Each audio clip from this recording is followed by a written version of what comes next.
Silent Hill isn't so much a town as it is a psychological meat grinder wrapped in fog. It's the only vacation spot where the brochure probably just says, "Have you tried suffering?" And naturally I thought, yeah, I should platinum that. So in this video, we're retracing my descent. Every playthrough, every twisted ending, every moment when the game gently whispered, "Hey, are you okay?" And I whispered back, "I wasn't before this, so let's fucking do it." Expect guilt, trauma, questionable life choices, and enough symbolism to make a therapist retire early. I didn't just experience Silent Hill. I let it crawl into my brain, redecorate, and leave muddy footprints all over the furniture. And everyone knows no one comes out of Silent Hill without a trophy or at least 2 new emotional disorders. So strap in, this is the Silent Hill 2 remake, and today we suffer with purpose. And before we begin, if this is your first time, hit subscribe. It keeps things consensual.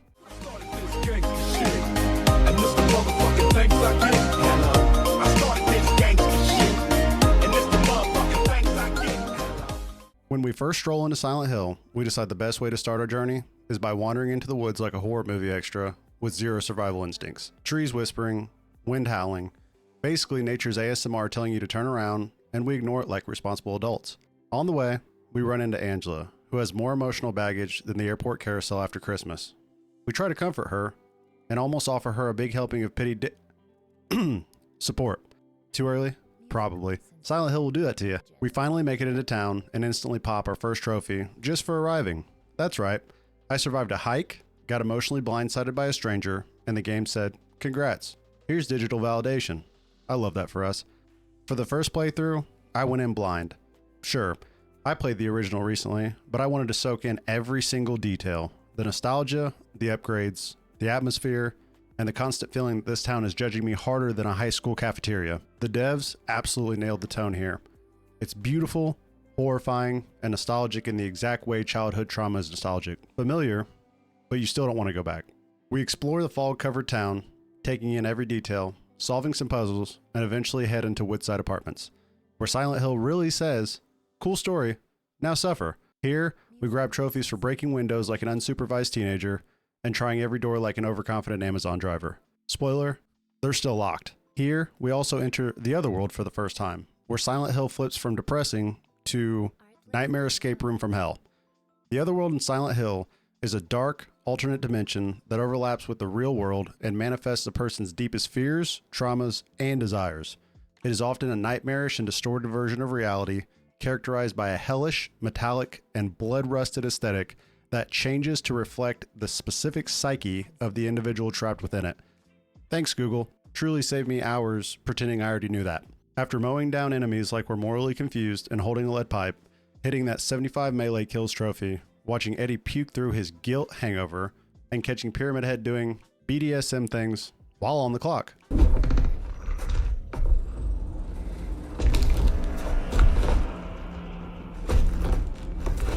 What the fuck? That is so fucking creepy.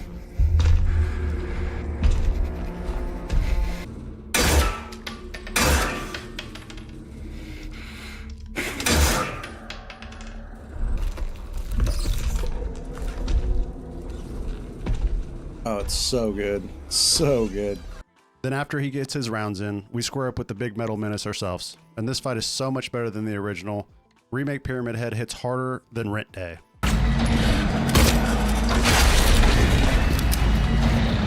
I don't want to waste my bullets.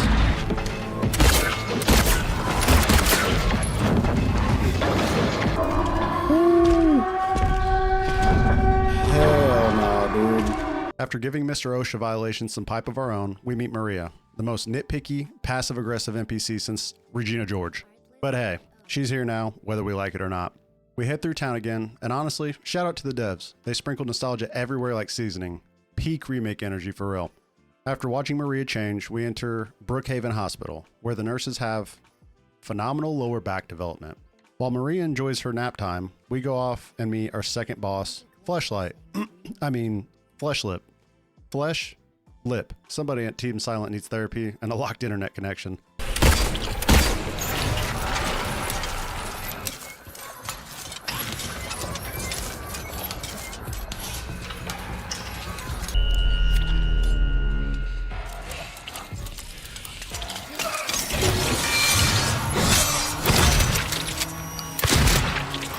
Thank God.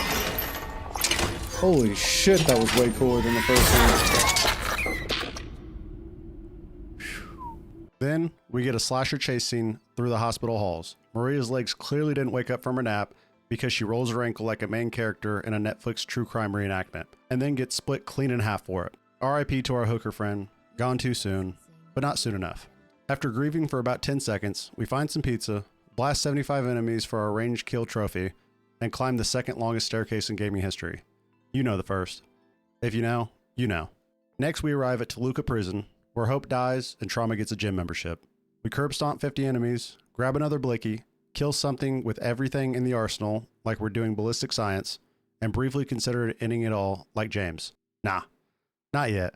But seriously, check on your friends. After our self-help promo, we meet Angela's trauma demon, the abstract daddy. I'm not even going to describe it. Use your imagination and a content warning. We decided it was our turn to do the pipe laying of our own, and then we drop into the labyrinth. Here, Maria spawns like this is Silent Hill 2 Resurrection Edition and hums creepily whenever she sees us. You know, totally normal behavior. Afterwards, we discover where Pyramid Head keeps his Nope, not going there. And then we run back into the biggest psychopath in this game, Eddie. Yes, that was a fat joke and a murderer joke. After shooting Eddie more times than 50 Cent, no, for real, this dude can really take shots. But not better than Angela. We cross the lake in a foggy canoe, like two dads escaping a custody hearing, and we make it to Lakeview Hotel, where our very dead wife is absolutely waiting in our favorite room, right? We solve puzzles, explore every room, and the most exciting thing we find is bread. Peak horror. Terrifying gluten moment, actually. James. Interact with bread? What? Then we get to fight the Mandarin, a criminally underrated boss design, finally getting some much deserved respect and being seen in the limelight. Oh look, another fleshlight adjacent creature. Moving on, we reach room 312. Mary's not there. Instead, we watch the videotape and remember, we actually killed her. Hotel becomes the remnants of the Maui wildfires, and we escape through burnt corridors until we hit the iconic double Pyramid Head fight. There it is.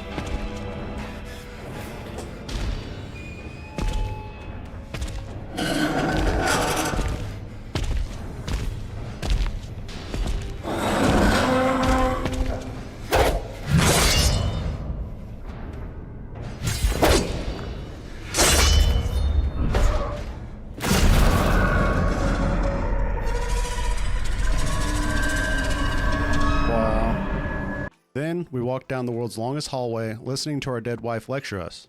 Death does not free you from being nagged, apparently. We do our best Tito Ortiz impression and ground and pound that bitch into oblivion. Unlock the next trophy and get the leave ending. Textbook first timer finish. Silent Hill has 6 achievement required endings, 8 in total. Whoever decided we only need 75%, you're a hero.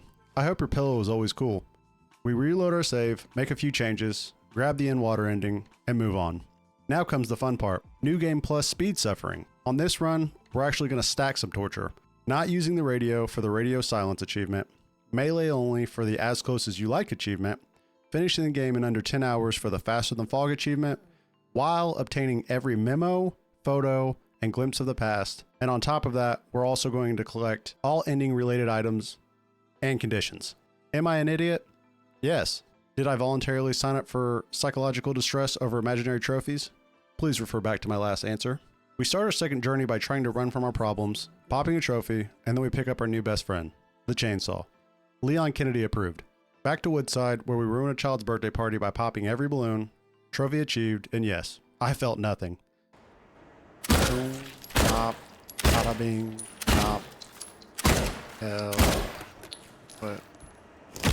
Hey, see you? The fuck out of here. Don't ruin my birthday anti-fun. Fuck this party. Shoot all the balloons in Woodside Apartments. Let's not party, bitch. Know what I'm saying? Fuck them kids. Then we get a chance to flex our chainsaw on Pyramid Head. He still doesn't care.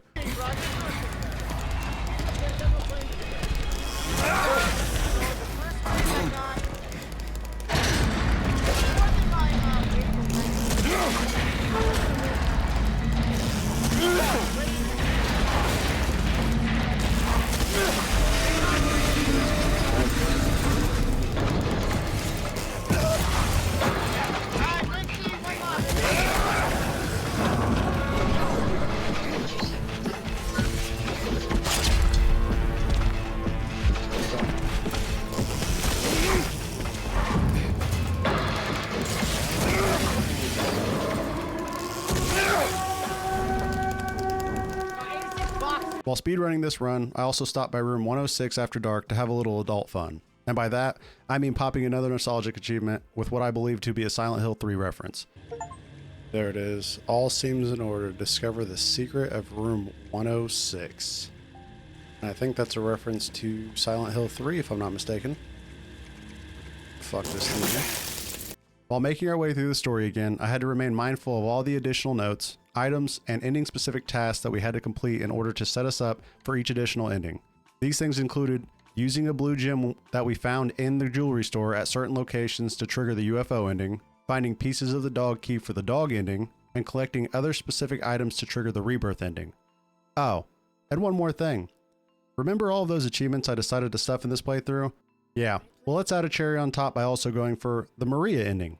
This ending is much more unpredictable than the others due to the fact that there's essentially a secret meter that goes up or down depending on how you treat Maria, interacting with her in specific areas and making sure not to interact with any Mary related items that are collected. With that in mind, I was frantically looking at multiple guides throughout this playthrough while also making sure that everything was completed in a timely manner. Don't worry, I wasn't stressed at all. Back at the lake, we chill in a canoe for 10 minutes for a trophy. I love this reference. Original players will absolutely understand this. Modern players are probably wondering why we're having a lakeside crisis with a boat rope.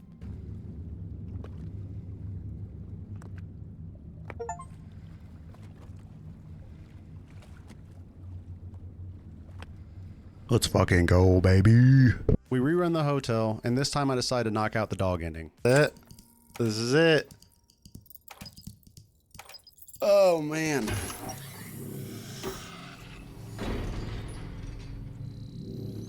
This is one of our many.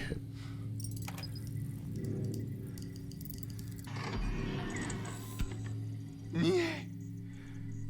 To nie może być prawda.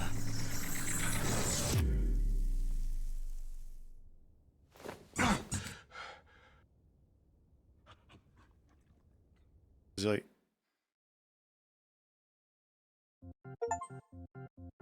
finish the game in under 10 hours, complete the new game plus, and reach the dog ending. Finish the game without killing enemies with ranged weapons and complete the game without using the radio. Now that was some good old fucking ego boost right there, baby. Next up, we're going to finish the UFO ending. We got it.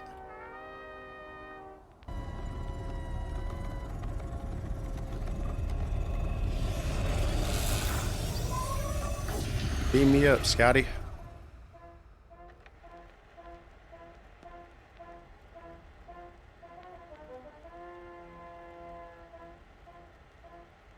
Wait. Bro, that's the old James. Yup. Damn, they fucked me up.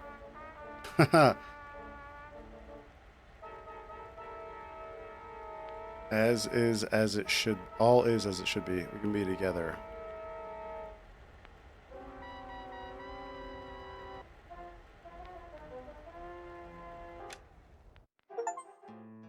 Reach the UFO ending, baby. Tinfoil hat.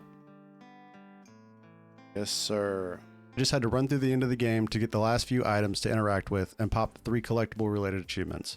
I decided to finish out the Maria ending before going through with Rebirth just because it was stressing me out so much and I wanted to make sure that one was taken care of. One way that you know the ending will be the Maria one is if Mary is sitting on the bed when you climb up the final ladder to fight her.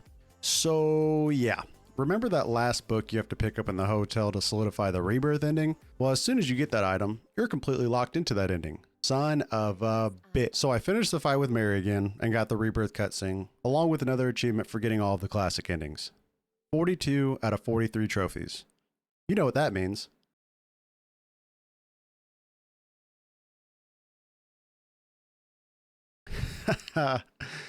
I wish. Nope, it meant one more run through the psychological blender. If this didn't work, I was joining Mary in the trunk. Third time through this mind-bending hellhole, micromanaging Maria interactions like a deranged romance speedrunner, and finally, we got a moment of fucking truth. Oh my god, yes. She's sitting on the fucking bed! Here it comes, baby. Here it comes.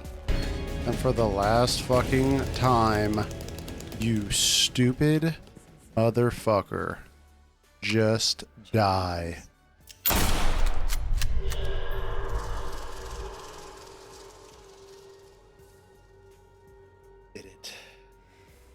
fucking did it. What is this? Is what you've been looking for. So I say for Laura.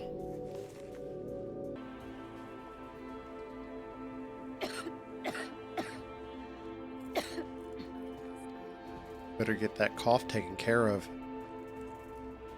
Better do something about that cough.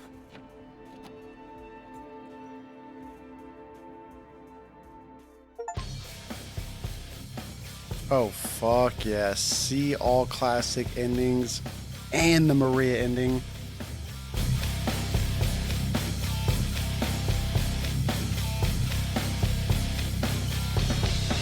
Oh, yes, baby. Right there. Per usual. All achievements. There's my name right there. For Silent Hill 2, the remake. Success. Platinum achieved. Therapy required. Sanity optional. And that, ladies and gentlemen, is how I met your... how I got the Silent Hill 2 remake platinum. This game absolutely lived up to the legacy. Gorgeous atmosphere, emotional gut punches, and just enough psychological damage to make me reconsider my hobbies at least once per hour. Huge shout out to everyone who stuck around through my suffering. Drop a like if you enjoyed the journey, subscribe if you're into watching grown adults fight trauma with melee weapons, and let me know which nightmare I should platinum next. Until then, take care of yourselves, check on your mentally haunted friends, and remember, in Silent Hill, the fog isn't the scariest thing. It's your own thoughts.